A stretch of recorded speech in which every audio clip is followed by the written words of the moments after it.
So I welcome you to Twin City Fellowship. I appreciate that you've taken this time to be with me. I feel very compelled to share this information.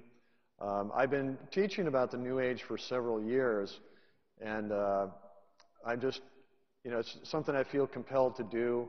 Of course, I was involved in the New Age, and I just want to share with you that Jesus Christ is the answer, and that's why we're gathered. And I enjoy sharing the gospel, but even more, defending it. So let's begin with the technology. What is the New Age? Why has it become the religion of pop culture? How did I get here? Well, I was born in Albany, New York, of 3 children. And my father was Catholic, my mom was Episcopalian, but we were raised Catholic. Now back then, when my mom got married to my dad, she had to sign a paper saying that she would raise the kids Catholic, otherwise they couldn't get married. So when I was a kid, I noticed that my mom never went to church. It was just my dad and three kids. Now, I didn't really enjoy going to church at all when I was a kid. It was just something I didn't enjoy to do, to get dressed up and when you're about 8 or 9 years old, the last thing you want to do is just dressed up in a suit and tie and things like that. So I really didn't enjoy it too much. So most of the time when I sat in church, I would just try to think up games in my mind to keep myself entertained. So for me, I really never got too much out of the teaching. And the other thing is that within our family, we didn't really talk a lot about God or discuss the Bible ever. I mean, I used to make a joke, the only time my God would mention Jesus' name is when Notre Dame, fumbled the football. So that just wasn't a part of our life. But one morning I came down for breakfast and my father announced that we were not going to go to church ever again, that we were not going back. And I was kind of maintaining some emotion, but inside my mind I'm just like, yes, it's great. No more church. This is great news. But I wanted to know why. Well, a couple of weeks prior to that, I remembered this. Now, I was young, I didn't get the details, and the other thing, I was kind of ushered out of the room. But 2 nuns arrived at my home, and there was discussion with my parents, and then the next thing I knew, there was a door slam, and the nuns were gone. Well, they were concerned about that I hadn't made my confirmation, which is, of course, you make your commitment to the Lord. And my father was very disappointed in the Catholic Church because of the changes in Vatican II, that he didn't like people on the pulpit that were not ordained, and he didn't like folk masses and things like that. So he said he was never going back to the church, and he threw the nuns out of our house. So that was when, right after that we decided never to go back to church. And my dad, to give you an idea how committed he was, or you might say stubborn, that he never went back. Other than probably going to a church for someone else's wedding, he never went back. In fact, 3 years ago, my dad passed away from cancer, and even when he was given the opportunity for his last rites, my dad refused it. So right until the end, he never, ever came back. So what that meant for me is it opened the possibilities of all other religions. For me, Christianity was now off the table. It wasn't a choice. It wasn't something I wanted to look at. In my mind, yeah, I'd seen that. What else is there? One of the first things I started doing when I was a kid was I started practicing tarot cards. And tarot cards, if you're unfamiliar with them, are a deck of cards. There's 78 cards. There's 22 in the major arcana and 55 in the minor arcana. Now, the ones in the major arcana are ones that are up here, the pictures that are more definitive, but there's actually 4 decks of 13 cards in the minor arcana. Now, I was like about 14, so the thought of trying to memorize the significance of 78 different cards is a little bit overwhelming. So I got this book that would explain each card and what it meant. But even more confusing, if you turn the one over, like one of them might be upside down, it would have the opposite meaning. I'm like, oh, I'll never remember this. But the book explained to me that if I took the deck of cards and I placed it under my pillow each night, that I'd get better readings because the cards would absorb my personality and my thoughts. Actually, I think the only thing it did for me is I still have to go to a chiropractor occasionally. I don't know. But what I eventually did was I threw away the 55 other cards and just used the main 20 because I couldn't memorize them all. So I'd sit in the cafeteria and I would perform readings for my friends. And you know what was great? Girls thought it was cool. So I was cool because I was the guy that was doing all the card stuff. It was great. But I remember there was this one girl that said to me, she goes, you know, Brian, this stuff is Satan. It's evil. You keep on doing this, you're going to go to hell. I thought, well, you know, nothing bad happens to me, so she was wrong. After I did this for several times, a lot of people liked it. Now, I don't know how accurate I was all the time, but it really didn't matter to me at that time. I just thought it was an interesting thing to do. I knew there was some type of spirituality out there, and this is just something interesting to perform. And you know what? Nothing ever bad happened to me, so that Christian girl was wrong. Well, I grew up. I decided to go into the Air Force. I wanted to see the world, and I did. Duluth, Minnesota, and Alaska. Yeah, I got the northern tour. And during that time when I was in the Air Force, I can tell you most of my life, now surprisingly, was sex, drugs, rock and roll. I got into my first band when I was in the Air Force, and I did more drugs when I was in the Air Force than I did when I got out. So I smoked marijuana, and I didn't do cocaine. It was too expensive back then. You know, they've made it so much cheaper and available today. But so I didn't do much of that. But one of the things I did engage in was I dropped acid, or I did LSD. And I remember a friend of mine saying, you know, once you do this, it will change the way you look at things. And I thought, really? He goes, I'm telling you, he goes, once you trip, from then on in, you'll never look at things quite the same. Because it's just a mind-expanding experience. And you know what? He was right. That experience to me opened up a lot of possibilities. It seemed to me there was a world outside what I could experience every day. And you know what? Timothy Leary did some of the same things. He talked about the same things. That he believed that this would open channels to whatever other world was out there. Now, whether people were having a spiritual experience or a drug experience, I don't know. But what it did for me is that I knew there was a world outside myself, that there was another opening. And that's the experience I got out of it. Well, I eventually left the Air Force. I decided to move here to the Twin Cities because some of the guys that I had been involved in the band decided that they wanted to reform the band in Minneapolis. So I moved here, and I decided to go to school. And school wasn't really working out the way I'd planned, mostly because I didn't really have much motivation for it. So I gave my mother the call that most mothers never want to hear. Mom, I've decided to leave college and join a rock band. You're what? So I spent probably the next 8 to 10 years on the road in a band playing all over the place. And my lifestyle was sex, drugs, rock and roll, but maybe not as many drugs as you might think. And I felt free. I loved those years of my life. But spiritually, there was nothing going on in my life. I had no spirituality to speak of at all. In fact, my view of Christians was very negative. They're judgmental, they're narrow-minded, they're always telling people that they're going to hell, and yet I saw that they were hypocrites in the way they lived their lives. In many ways, my dad typified some of that, where his only religious part of his life is going to church on a Sunday morning, but God was forgotten about the rest of the week. So I didn't really see what was the point of becoming a Christian.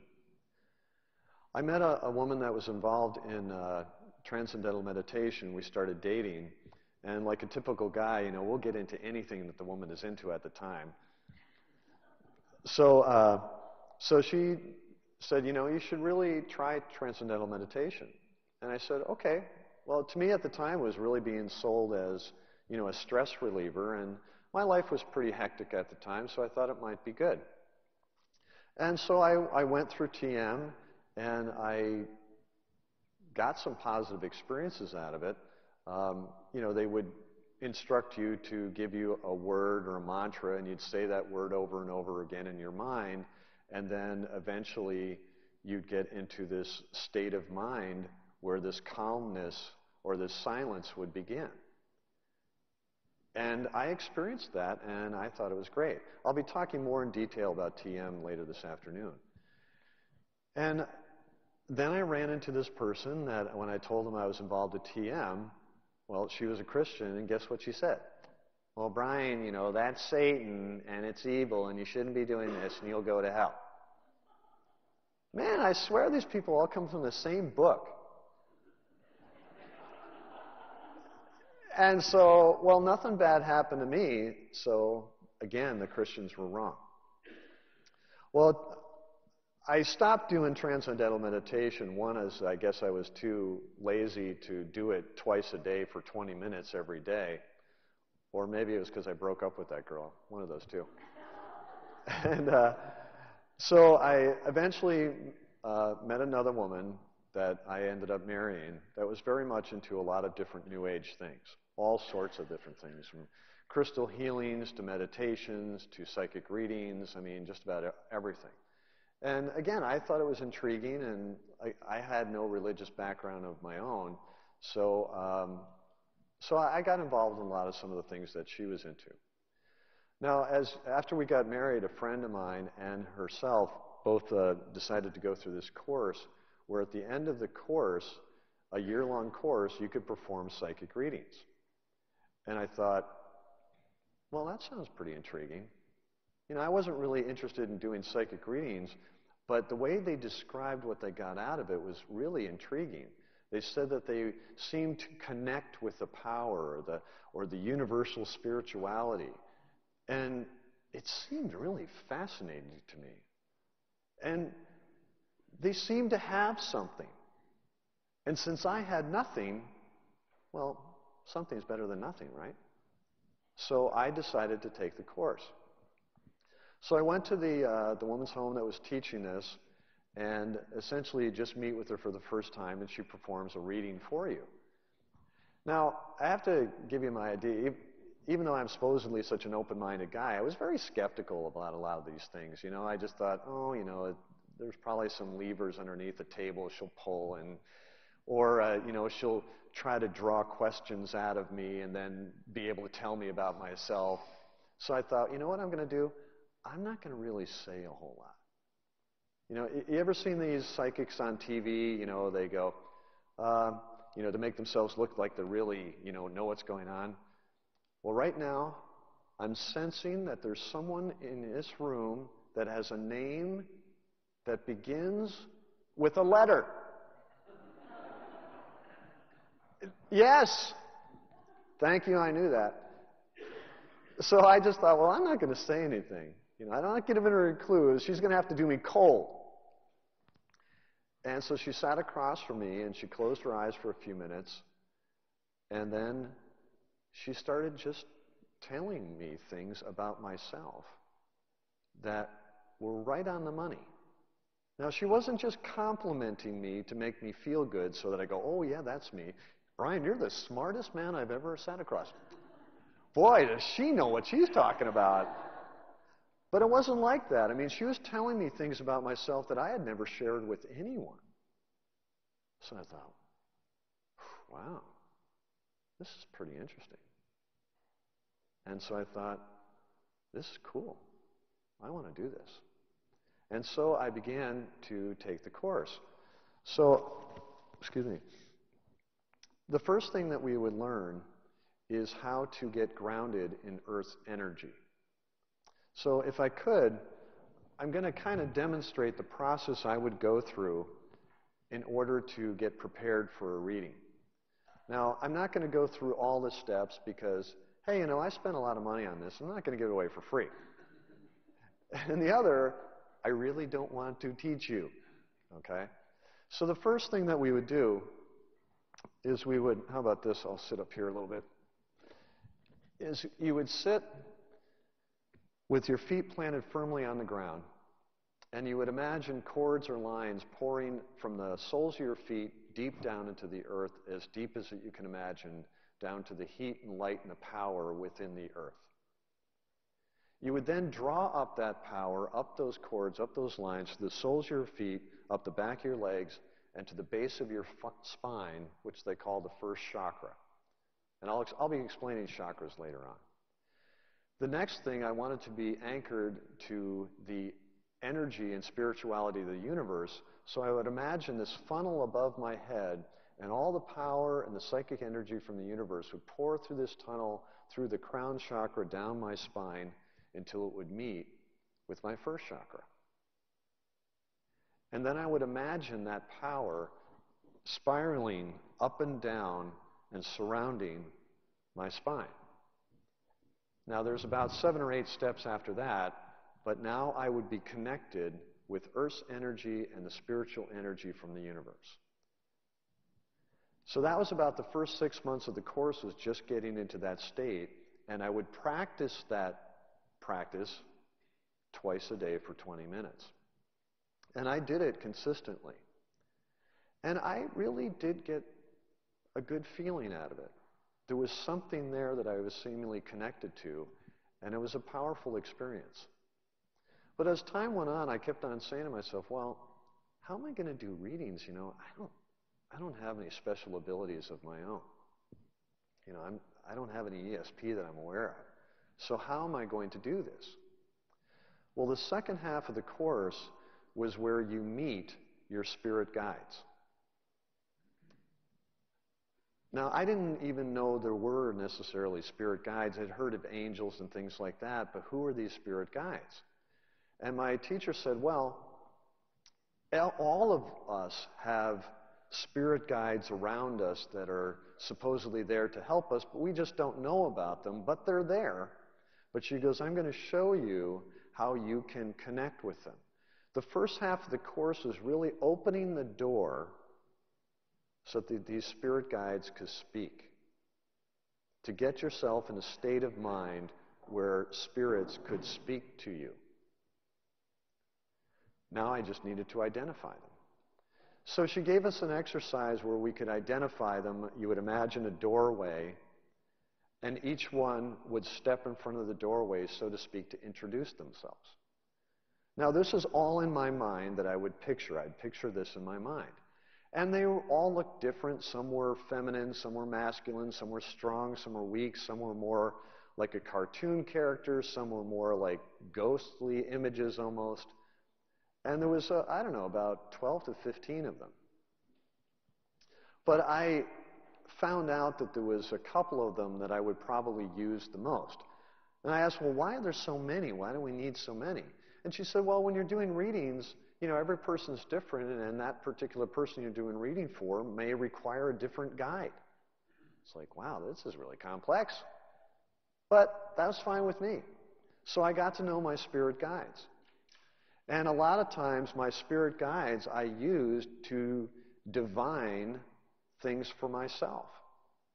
So I thought this was the greatest thing ever. And I felt like, you know what? I'm pretty special to have this power.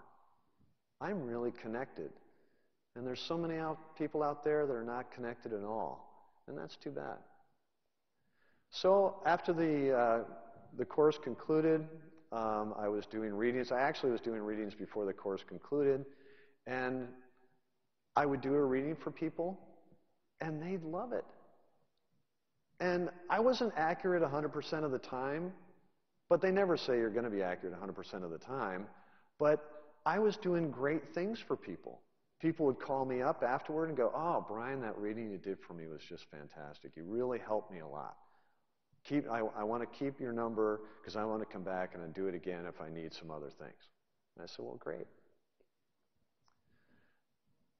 And then there was this person in my life that was a Christian, and she said to me,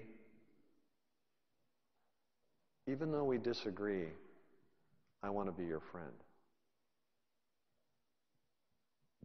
That's different. Now you would think that at this time of my life, with my wife and I both being on the same spiritual plane, doing the same meditations, that the two of us would just think as one and our relationship would be strengthened by it. But it wasn't. In fact, our relationship became more contentious as time went on. Now, we had some difficulties just like any couple, and I'm not trying to say that we were unique in any way.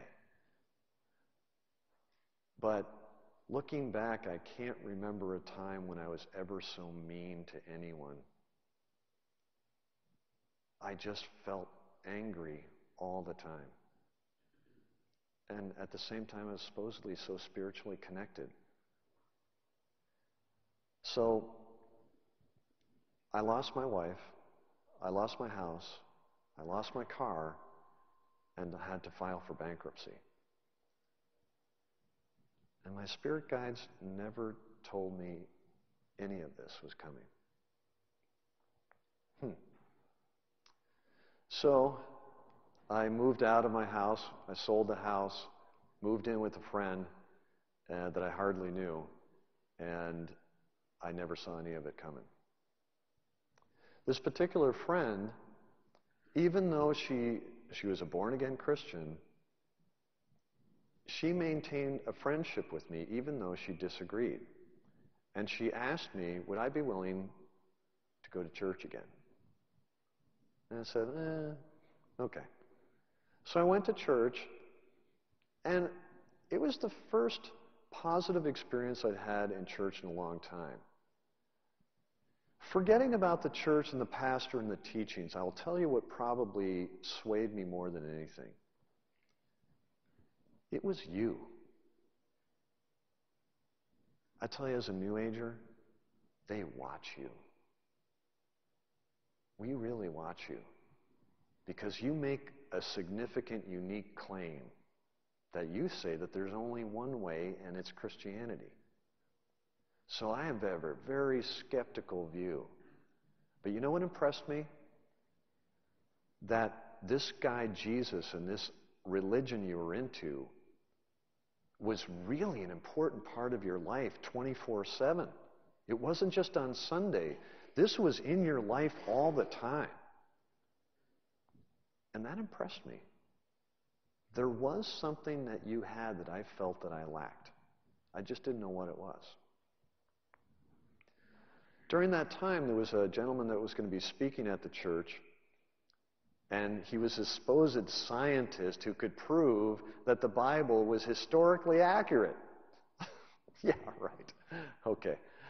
And so I knew what would happen because I've challenged Christians before. You challenge them with a tough question, and then they go, well, Brian, you just have to blindly believe. And I'm like, sorry, it's not going to work for me.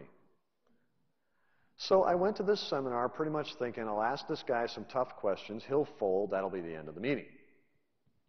Well, Dr. Don Byerly did a seminar, and he was a scientist and a Christian. And I thought, boy, does that conflict. But the first part of the seminar, there was 3 seminars in a row. In part 1, he basically destroyed every one of my arguments the very first night. So I didn't have any questions to ask. He just laid out the veracity of the Bible, in historical terms. I mean, he didn't ask for you to turn off your brain. There was no hallelujahs. There was no singing. He just laid out the facts. And I went out of that meeting going, seriously, oh, darn. This is pretty good. He laid out an impressive case. So I went over the next 2 weeks, and I'm telling you, there was something in my mind that was just pushing me about this. There was something to this.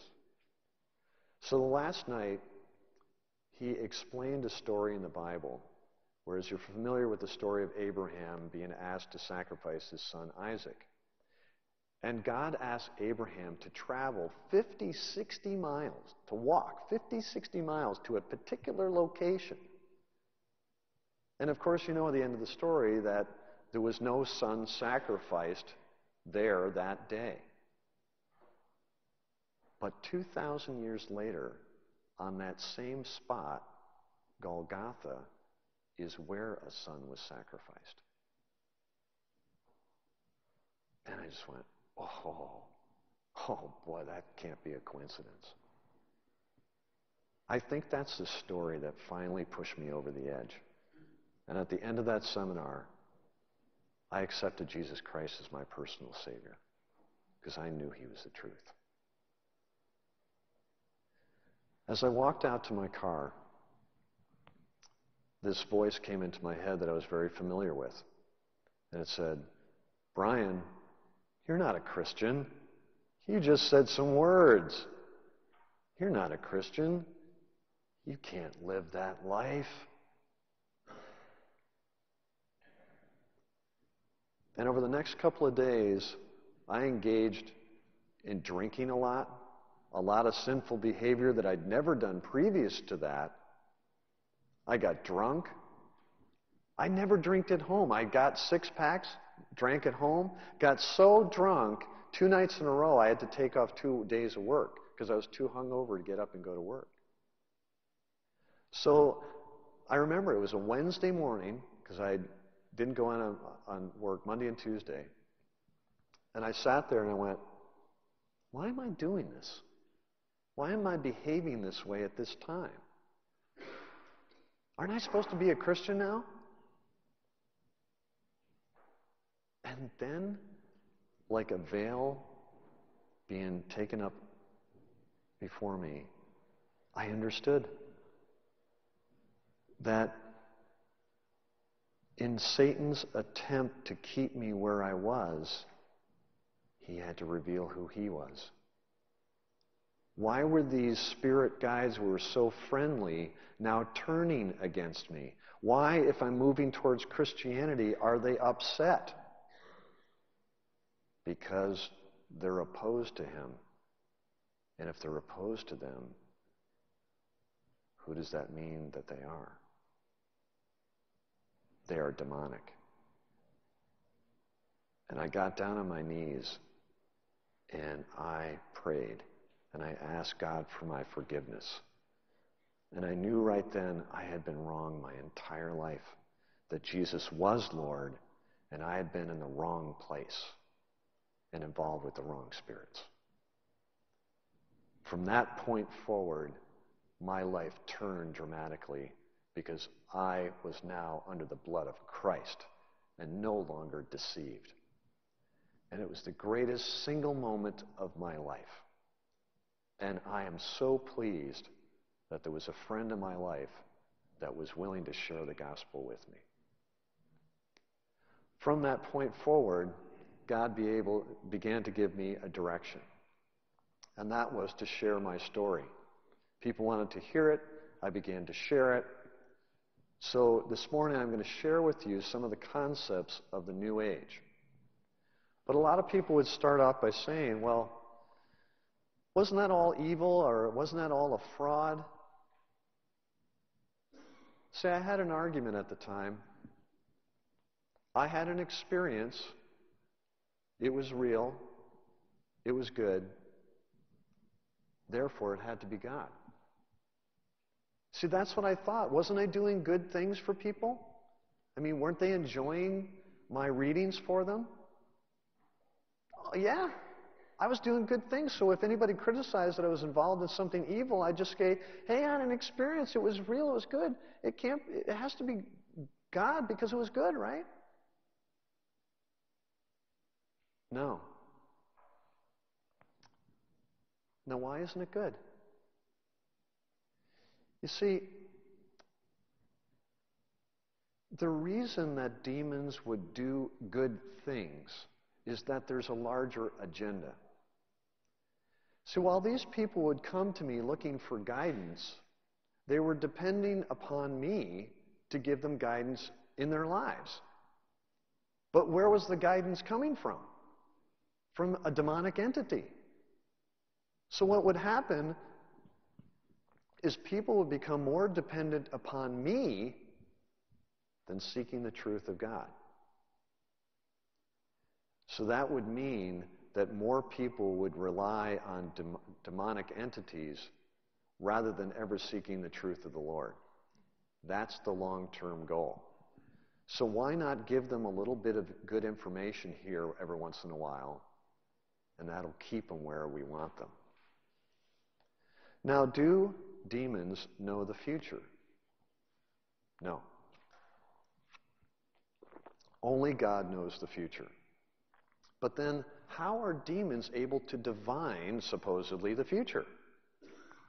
Well, many times, there's information that they may be aware of that is outside our ability to know. They do know some things that we don't know. They do have access to information within all of us.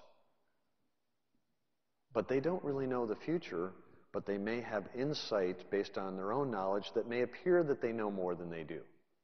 Here's my example. Let's say you're in the midst of a big court case. You go to the judge, you present your case, and he says, well, I'll make a decision in 2 weeks. You'll be notified by mail. So you go to a psychic the next day, and the psychic says, you're going to win. Then you get the letter in the mail, you open it up, and you won the case. Wow, that Brian, that psychic, he really knew what he was talking about. What we don't know is that the decision was made a day afterward. So it wasn't new knowledge, it was just knowledge that was available at the time that we had not been given yet. So it wasn't predicting the future. But you know what? Even if they don't get it all right, they'll get enough things right to impress you, and then you'll become more dependent upon a demonic entity than you will seeking the truth of the Lord. There was a woman that went to a psychic, and imagine this, she goes to a psychic, and she's told these good things, and she goes to her pastor and says, you know, I talked to my dead relatives, and I got some insight. Oh, it was the most wonderful experience I ever had. And the pastor goes, Brian, that's wrong. That's divination. You shouldn't be doing that. Well, but I had an experience, and it was real, and it was good, and, you know, I think you're wrong. And that Bible that you base your decision on, I bet that's wrong too. So you can see why demons do good things.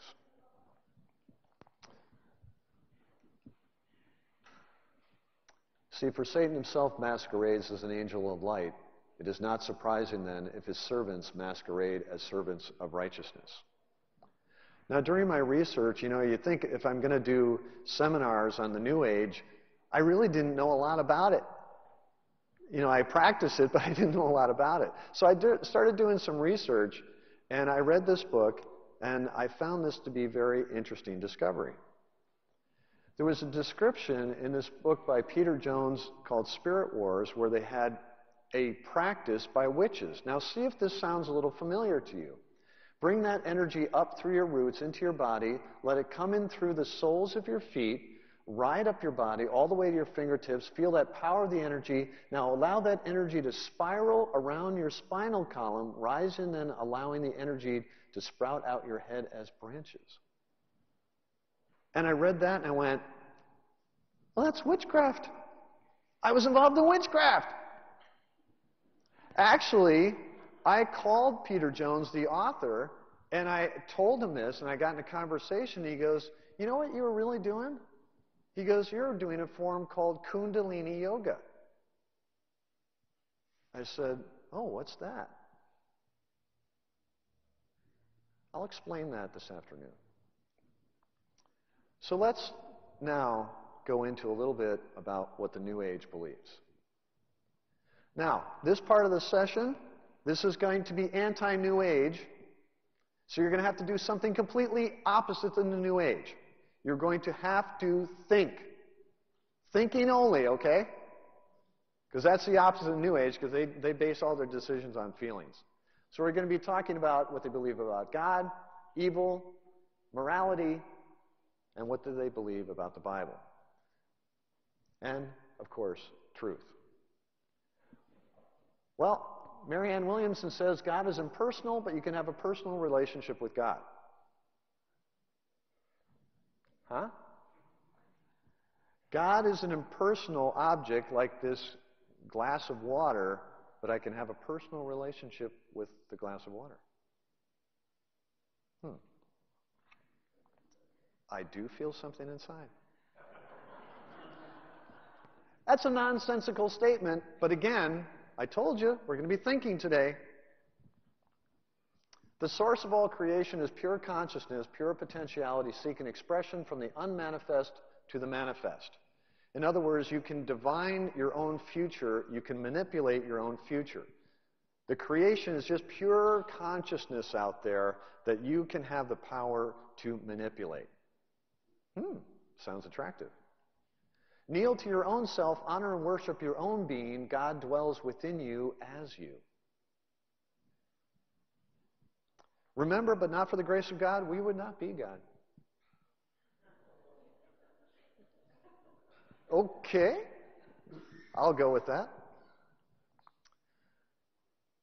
Divinity is not outside us. We are in God, and God is in us. We are called, like the cosmic Christ, to radiate the divine presence to one another, with one another, from one another. That's Matthew Fox. He calls himself a liberal theologian. He is a New Ager. But what is he saying here? Divinity is within. We are ourselves divine. Now, famous theologian Shirley MacLaine says, God lies within, and therefore we are each a part of God. Since there is no separateness, we're each God-like, and God is in each of us. We are literally made up of God energy, therefore we can create whatever we want in life because we are each co-creating with the energy of God, the energy that makes the universe itself. Now, who could remember a statement like that? Let's boil it down to something more simple. I am that, you are that, all this, that, and that's all there is. Now, what are they saying? It's called monism. I am that, you are that, all this is that, and that's all there is. All is God, all is one. Do you notice that where this comes from is Hinduism, because that's where a great deal of the beliefs of New Age originate. Evil. Until mankind realizes there is in truth no good and there is in truth no evil, there will be no peace. There is no evil, folks. It's just occasional bad decisions by people. Satan, well, fictional. It's creation of late Orthodox Judaism and early Orthodox Christianity in order to demonize their opponents. Satan has no theological or metaphysical existence. So when these Christians talk about Satan, ignore them. There's no such thing. It's just to scare people into coming to church each week. But then, how does one decide moral decisions? Well, let's talk to Deepak Chopra. When your actions are motivated by love, the surplus energy you gather and enjoy can be channeled to create anything you want, including unlimited wealth. Well, yeah. Oh, man, no wonder this guy's popular. So what drives my morality is financial reward. See, if I just motivate myself by love, I just get cash. Somehow, I don't know how. But I guess there's this surplus energy of love that's stored somewhere that you can later withdraw from. I don't know. Ask your heart for guidance. When you have a good feeling, do it. When you have a bad feeling, don't do it. Oh my. Well, that's an interesting concept. Can we kind of challenge Deepak on this for a moment? Let's say I was a good friend of Deepak, and I know he has a daughter. I think she's like in her early 20s. But let's say this was years ago, and she was maybe, 13. Now, in his books, he professes that you should meditate twice a day on practicing non-judgmentalism. And he goes, you really should just practice non-judgmentalism all the time. So I'm doing that, and then I ask my heart for guidance about whether I'd like to date his 13-year-old daughter. And you know what? I get a good feeling about it. So I go to Deepak and I say, you know what? I've got 2 tickets to go to a movie tonight, and I'd really like to date your daughter. Now, here's a conflict for Deepak. Should I practice non-judgmentalism at this moment? Well, he did ask his heart for guidance. No! You're not dating my daughter. Get out of here. That's wrong. Well, what are you basing your morality on? Well, Judeo-Christian. I just have a bad feeling about it. See, when push comes to shove, they borrow their morality from us. The tragedy of Christianity is that it has kept untold millions of human beings from sinning, from knowing their own souls. These are the people that are teaching your kids about theology. It's my favorite quote from a theologian. What do they believe about the Bible? It is the winners who write history their way. No wonder, then, that the viewpoint of the successful majority has dominated all traditional accounts of the origins of Christianity. In other words, it's a made-up book. It'll be necessary to go beyond the limits of the New Testament because, since it's a product of the patristic church, that is a theological document of the historical winners. In other words, it was done by a bunch of men, and who could trust them? Well, personally, I could care less if the Gospels were written by women, because as we all know, it was not women or men that created the Bible. It was God guiding their hands when they wrote it. So I personally don't care if it's a man or a woman, but that is their lame excuse for not believing that the gospel is true. Truth. Now here's a very long-winded statement, and I hope you'll stay with me through it. The most radical postmodernists claim that the social negotiations among influential people construct the truth. The truth is not something lying outside of human collective decisions. It is not in particular a reflection of an objective reality. Or to put it another way, objective reality is nothing more or less than what we say it is. We human beings are then the ultimate arbiters of what is true. Consensus is truth. The subjective and the objective are rolled into one inseparable compound. The truth is what we make of it. There is no ultimate truth. We decide what is true on our own. But unfortunately, there's going to be conflicts, aren't there?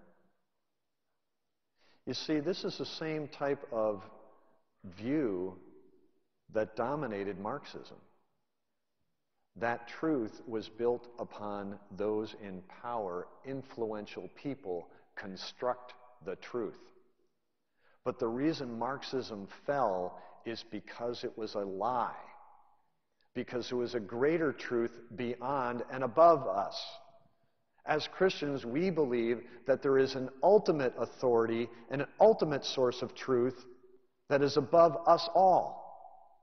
Because if it falls to man, then one person's truth is supposedly as good as another. And that's never going to cause conflict.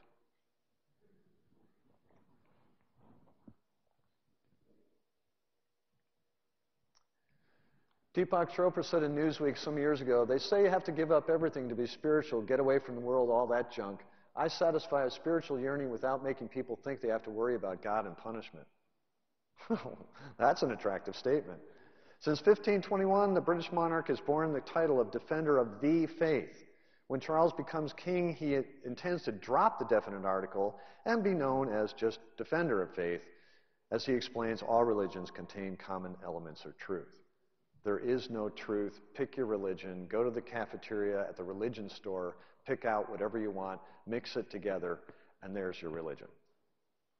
Do you see how this has influenced the thinking of the world? Because essentially, the most important thing you'll need to know about the New Age is they believe that all paths lead to God.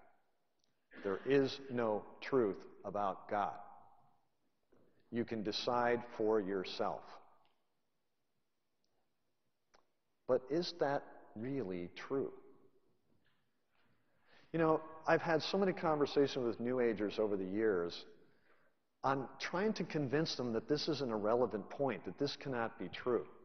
Now, it's very difficult because they base everything on what they feel in their heart to be true or not. So it's very hard to think up arguments that they will believe or accept. So I'll share a couple of concepts with you by playing a game. We're going to play truth versus opinion. Okay, my favorite game. I'm glad you guys to join us. We have some wonderful party gifts for those who don't do well. All right, truth versus opinion. Their first question is this statement true or an opinion? I believe that Godfather pizza is the best pizza in the world. It's opinion, of course. I believe that Brainerd is the only city anyone should live. Every once in a while, there's someone from Brainerd that disagrees with that. It's true. Martin Luther King was shot. True. Correct? Magellan and his crew circumnavigated the earth in 1521. Everybody's like, oh gosh, that's come back to grade school. That happens to be true. Chunky Monkey ice cream is the best flavored ice cream in the world. Well, that's true for me. And isn't that what it's all about? My truth. Jesus Christ died on the cross and was raised from the dead, proving that he was Lord. See, New Agers would answer, that's an opinion. See, when people say the most favorite phrase out there these days is, well, Brian, that's your truth. Haven't you heard that? Oh, I hate that. I hate that statement. It's kind of a left-handed compliment and the same way of dismissing your view. Well, I understand you believe that, and that's your truth. No, there's no such thing as owning the truth. You can have an opinion, but ultimately there is a truth. Either Jesus is Lord or he's not. You have to decide. Are there then multiple truths? Now, I would say to them this. I said, back during the trial of O.J. Simpson, was O.J. Simpson guilty or not? Now, some people believe that he was set up and that he wasn't guilty. And other people are absolutely convinced that he is. But we can agree upon one thing. No matter what your position is, the answer can't be both. Right? He can't kill his wife and not kill his wife. It's one or the other. Can I really say to the person that believes that he's guilty, well, that's your truth? No, that's their opinion. But ultimately, there is a real truth there. It's one or the other. And don't you think that that would also apply to God, that there is a truth, one truth? But in the New Age, no. So when we talk about God, is there an ultimate truth? Well, in the world's religions, you can boil them down to these two concepts. God is either personal or impersonal. Now, what I mean by impersonal is a entity, a feeling, a consciousness, whereas a personal God that's shared by the beliefs of Judaism, Christianity, and Islam, that there's a personal God. that he thinks, that he loves, that he cares, that he listens. That is an element of a personal God. Where an impersonal God does not speak. He does not love. It's just, in other words, the difference between a who and an it. Can God be both? But this is what people will tell me. Well, you're trying to quantify God and as some elemental truth, but you know, God just can't be quantified that way. Yes, he can. God can't lie. There is some limitations. Can God both be an impersonal it and a who at the same time? Can God listen and have the ability to listen and the ability not to listen at the same time? Well, God is like the wind. Well, God could be like the wind for a day if he chose to. But if he's choosing, doesn't that make him thinking? And if he's thinking, doesn't that make him a personal God? See, in Western civilization, we have borrowed Eastern ideas and shaped them into Western thought. So what they're doing, most of them, is personalizing an impersonal God, trying to satisfy both sides. That is impossible. It is either one or the other, not both. I choose personal, and I'll tell you why. How could an impersonal entity create a being with personality? There I go thinking. So what is the beliefs of the New Age? God is impersonal, evil is non-existent, morality can be determined on its own, the Bible is unreliable, and the truth is relative. But we've learned today that God is both. They never really quantify the differences because we just want to all get along and not really make a decision. So, how do they make decisions about how they lead their life and what they think of God? I call this section Books and Gurus. Where did they get that idea? The Guru's books, tapes, and appearances on Oprah. Let's talk about Oprah. Now, in this section, I just want to warn everybody that I will be discussing some people, and I just want to let you know that these are not bad people. I am questioning their ideas. I do not think that Oprah's a bad person, not in the least. But I will question some of her ideas and some of the people that she has on her show. She is probably the biggest promoter of New Age material that there is. For example, if you get on her show, you're guaranteed a bestseller. Deepak Chopra, one day on her show, he sold 20,000 books in one day, which I'm hoping to do today, so please cooperate. A Return to Love by Marianne Williamson, 70,000 copies in one day. That's an incredible amount. One appearance. Now, what does Oprah believe? Oprah says, every morning I watch the sun come up and I center myself and I try to touch the God light that I believe is in all of us. I call it centering up. I get boundless energy from it, and there's a day I don't do it, I find myself loose and misdirected.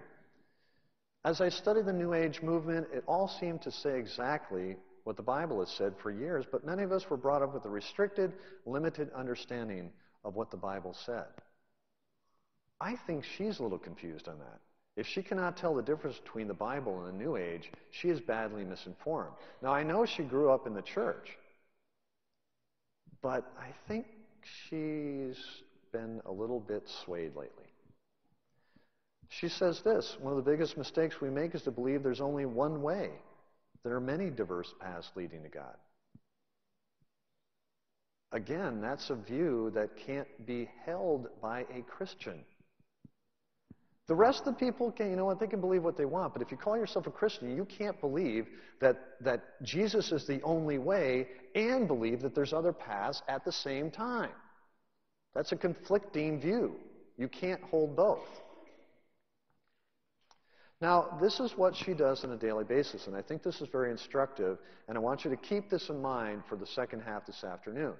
The greatest way for me to connect to my spirit is to connect the capital of who I am, the real who of who I am, is through meditation.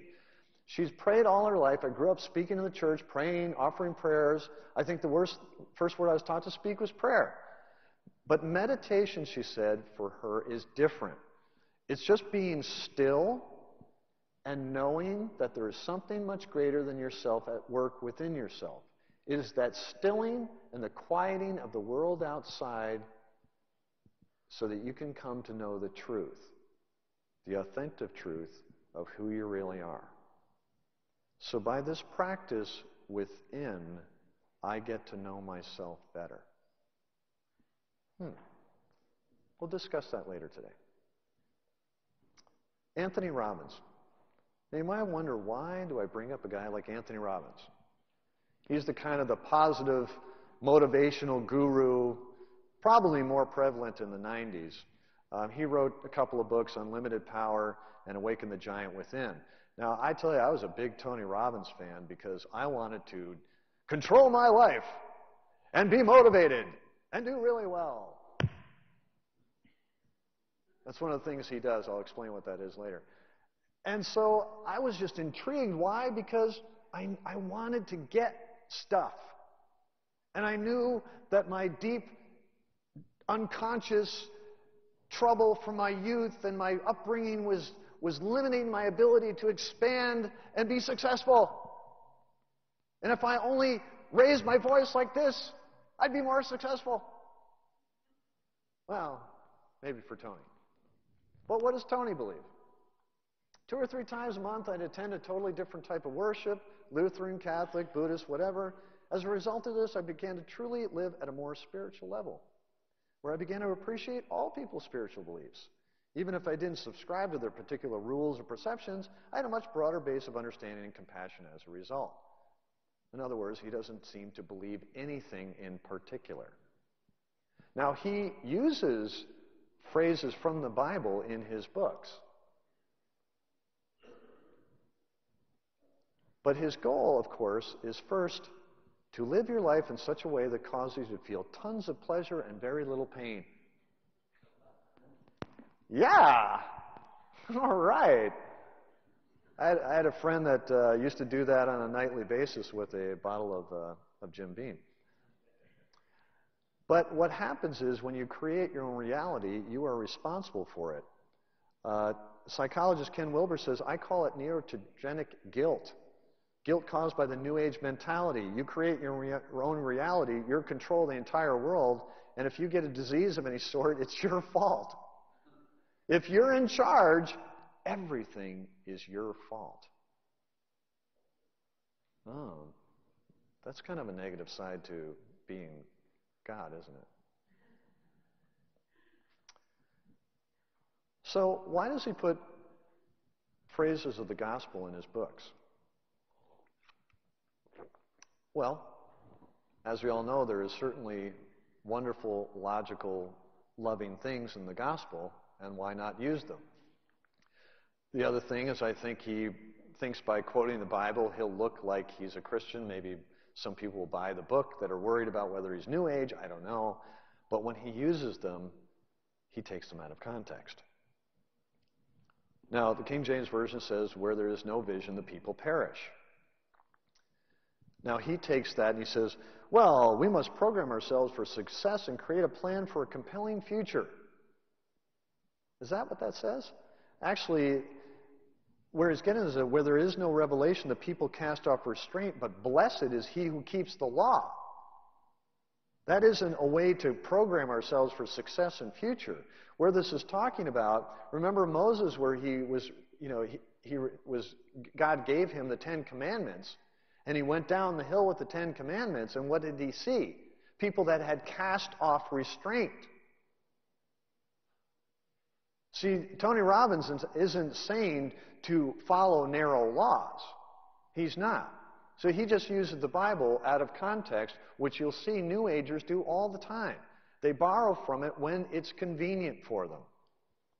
In the beginning was the Word, the Gospel says. But no, it's important to realize that words shape our beliefs, they impact our actions. If we want to change our lives, we need to consciously select the words we're going to use. That's not what that means. If he knew what the Bible was, he would know that the Word was God. It wasn't an actual word in the dictionary.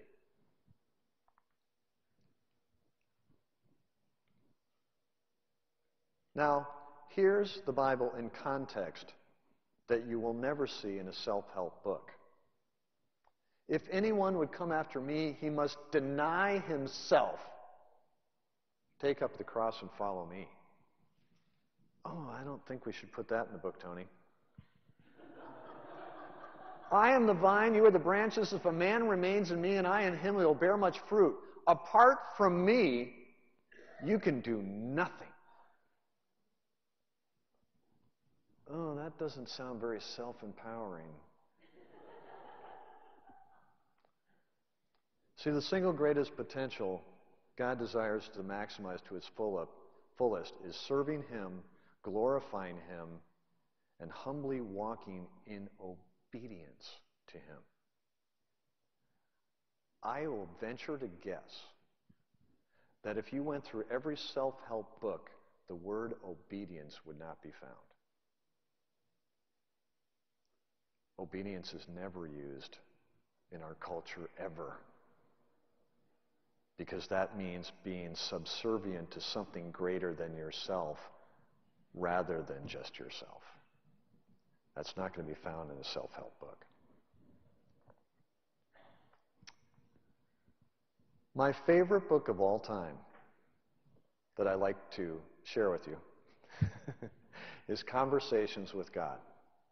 This is one of the most influential books worldwide by Neale Donald Walsch, Conversations with God. Now, I sent him an idea that he didn't respond to. I said, well, I've got another title for your book if you'd like to use it in the future. Conversations with the do anything you want type of God. He never responded to my email. I don't know why. So here's the story of Neale Donald Walsch. He was frustrated with life. He had just recently gone through his 4th divorce. I can see why he's a little stressed. And he was saying, I don't like my life. I don't understand life. God, would you please explain it to me? And God answered him. And Neale wrote it down, and we can find out, we can read it. How good is that? He had a conversation with God, and luckily he had a pen and paper handy. So I'm going to share with you what God told him, and we'll all know. God said this, I had never set down a right or a wrong, a do or a don't. To do so, to be distributed completely, your greatest gift, the opportunity to do as you please. Wow. Now that's my kind of God. That's what I'm talking about. To prohibit you, to restrict you would be to deny the reality of who you really are. Yeah, that's right. What else? Well, I tell you, I despise nothing. None of it is repulsive to me. Evil is that which you call evil. Yet even that I love, for it is only through that which you call evil that you can know good. It's all relative. I do not love good more than I love bad. Hitler went to heaven. When you understand this, you'll understand God. Oh, Hitler went to heaven. Well, that means I'm in for sure. I haven't even murdered one person. I'm in. Wow. Now, you see, that's a forgiving God. Now, he explains further, Hitler went to heaven for these reasons. There's no hell. So there's no other place for him to go. Makes sense to me. And Hitler's actions were what you call mistakes. The actions of an unevolved being, and mistakes are not punishable by condemnation, but dealt with by providing the chance for correction, for evolution. The mistakes Hitler made did no harm or damage to those whose deaths he caused. Those souls were released from their earthly bondage like butterflies emerging from a cocoon.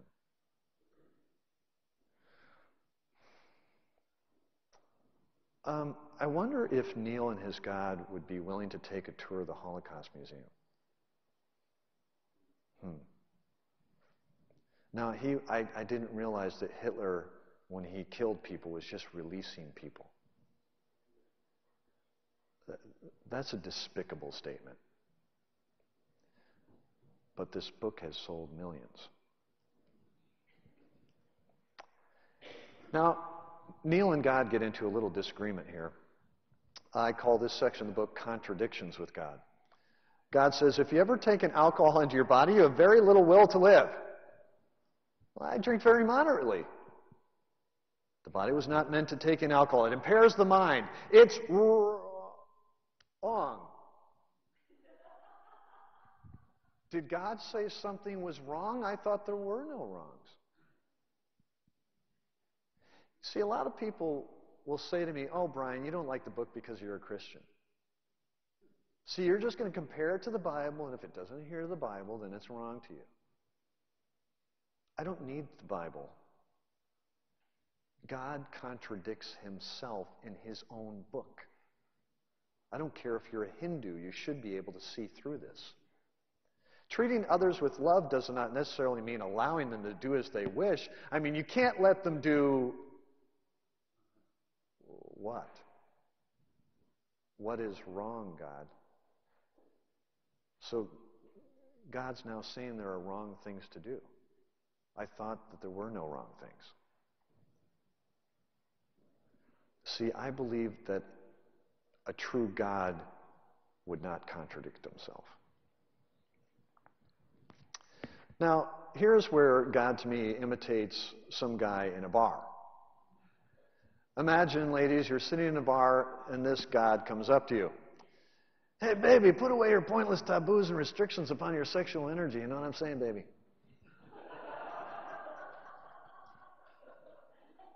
I can't do that. I'm a Christian.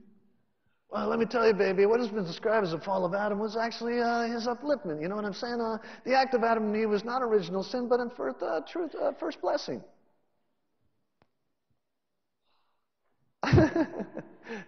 Don't let this guy buy you a drink. Therefore, resist not temptation, for there is no such thing as an incorrect path. For in this journey, you cannot not get where you are going. So there is no incorrect path. Now, there's a perception in the New Age.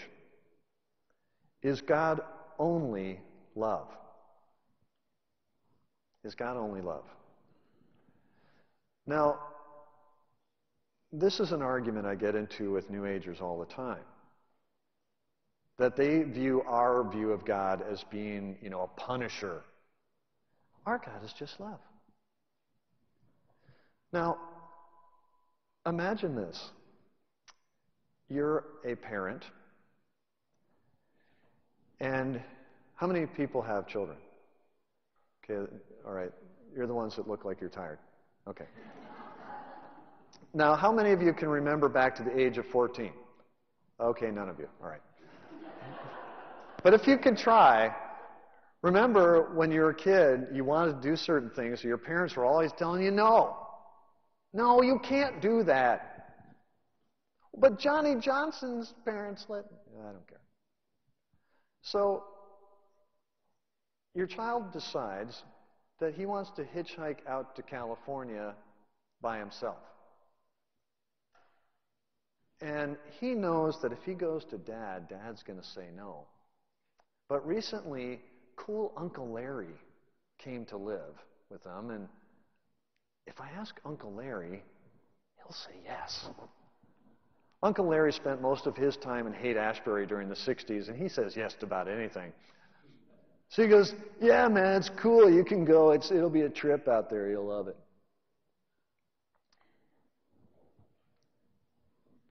Why is your parent saying no? Cool Uncle Larry says yes. Because your father loves you. But why does he say no? See, love is also expressed through restrictions and discipline. Boy, you know that now as a parent, don't you? You want to protect your child from doing certain things because they may get into a situation of harm. Isn't that an expression of love? The opposite expression of love is the Uncle Larry type of God. Do whatever you want. When you say this to a child, what do you think they'll hear? The parent says this: do whatever you want.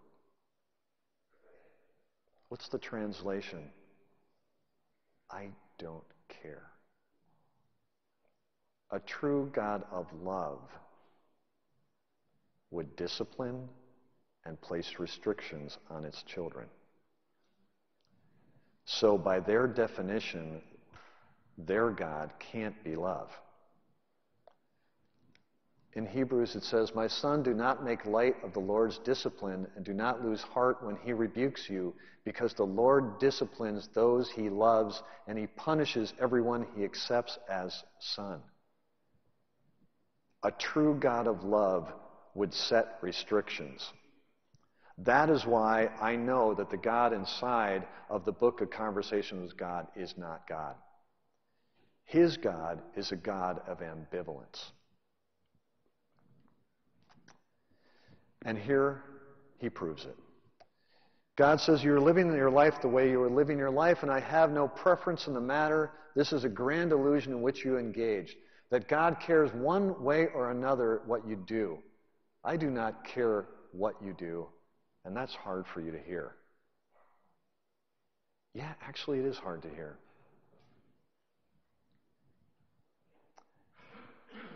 The conversation continues. You cannot know God until you stop telling yourself that you already know God. You cannot hear God until you stop thinking that you've already heard God. I cannot tell you my truth until you stop telling me yours. Wallace says, but my truth about God comes from you. Who said so? Well, leaders, ministers, the Bible, for heaven's sake. Those are not authoritative sources. They aren't? No. Well, then what is? Any guesses? Listen to your feelings. Listen to your highest thoughts. Listen to your experience. Whenever any one of these differ from what you have been told by your teachers or reading your books, forget the words. Words are the least reliable purveyor of truth. How interesting a concept. So just feel and experience, and the truth will just magically appear to you. Here's the quote of the book that I think sums it up for me. You know, I've searched the path to God all my life, and now I've found it, and I can't believe it. It feels like I'm sitting here writing this to myself.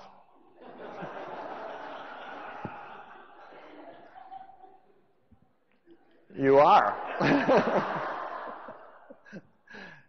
Now, in this context, of course, what is God saying? You are talking yourself as God because you are God. But this last one sums it up. You'll never find me in your mind. In order to truly know God, you have to be out of your mind. To read this book and believe it, you have to be out of your mind. There's no doubt about it.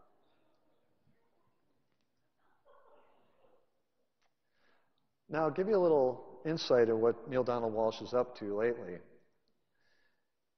In 1997, the United Religions Initiative gave Walsch the leadership of his Committee on Spirituality and the Global Social Agenda.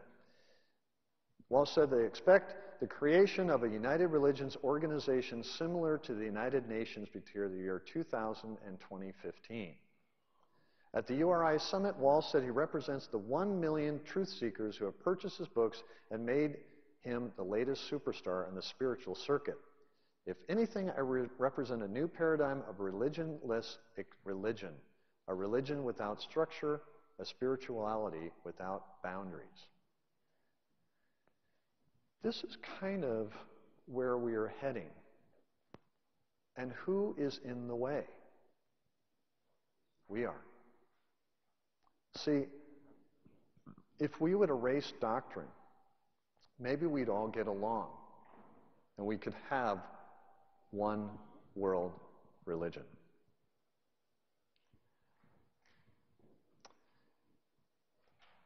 The nature of man is this.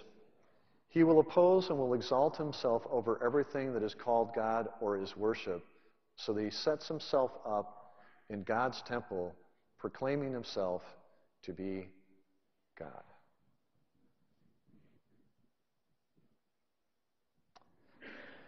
What fuels us is the incredibly awesome, all-powerful self. The self decides everything. And in almost every New Age book, they always capitalize the word self. It's very interesting. Is the self the relier of how to solve one's problems? How many times have you heard this phrase? Brian, you need to look inside yourself to find the answers to life's problems. Okay. Well, let's try that exercise for a moment. Let's say I'm having trouble with, my finances. Or let's say I have a drinking problem. We'll do that. I have a drinking problem. I need to talk to myself about it. Okay? Here we go. Brian? Hi. I have a drinking problem. Could you help? Brian, hate to tell you this, you're talking to yourself. Yeah, but I'm supposed to be searching inside myself for the answer, and aren't you it? No, you goofball, you're talking to yourself again. How can you resolve yourself's problems by yourself? Now, think of all the problems that we as human beings face that are devastating to us. Divorce, death, financial ruin, chemical dependency. There's a host of devastating problems that maybe some of you experienced or you know others have experienced. And we attempt to resolve these all on our own.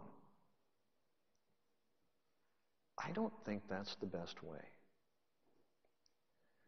Remember the young kid who wanted to go out and hitchhike out to California? Well, he decided to go anyway. And he got in a little trouble. And so he got a little drunk, has been drinking for a long, long time, ended up in a bar, got in a fight, and now he's sitting in jail. And he realizes that he's made some serious errors. Now, who does he call? He'd like to call his best friend who also has a drinking problem because they can kind of relate. But he needs an authority to help bail him out of jail. So what he's looking for is an authority that can tell him what is true and assist him, but he also wants somebody that kind of relates. I mean, they say one of the most effective things in treating alcoholism is talking to people that have the same problem. They can relate. You can talk to those people. Isn't it interesting that when you have a problem, the first thing you do is just don't sit quietly by yourself waiting for an answer? Don't you pick up a phone and call your friend? Isn't that looking for answers outside yourself?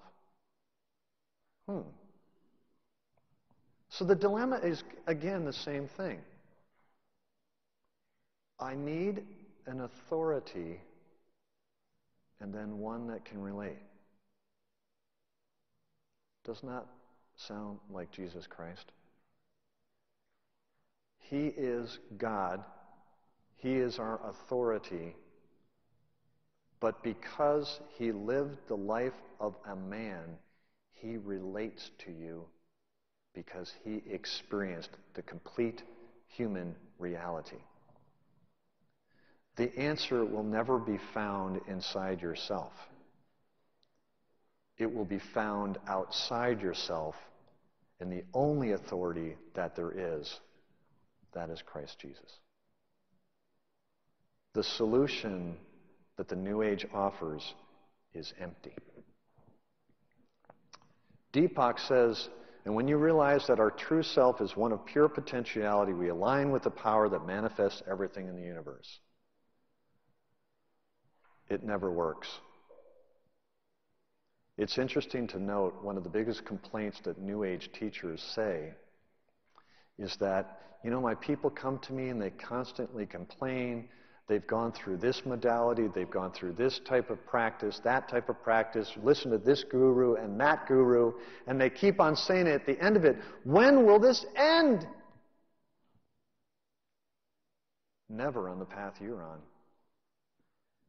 Isn't it interesting that the gurus that were tops in the 70s and the 80s now are forgotten?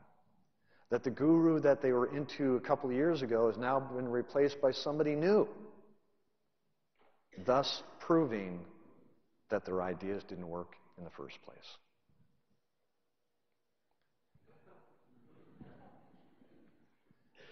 You see, it all stems back to the original, right in Genesis, right in the Garden of Eden. It comes back to the very first lie. You must not eat from the tree that is in the middle of the garden and must not touch it or you will die. Surely you will not die.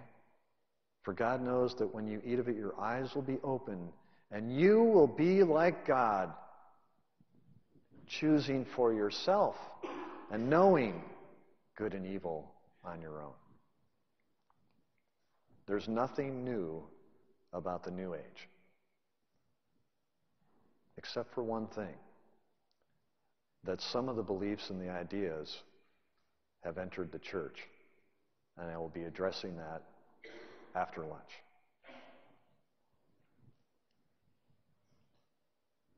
So come back after lunch. We have an hour break, and I'll be discussing contemplative prayer and interspirituality in the second half.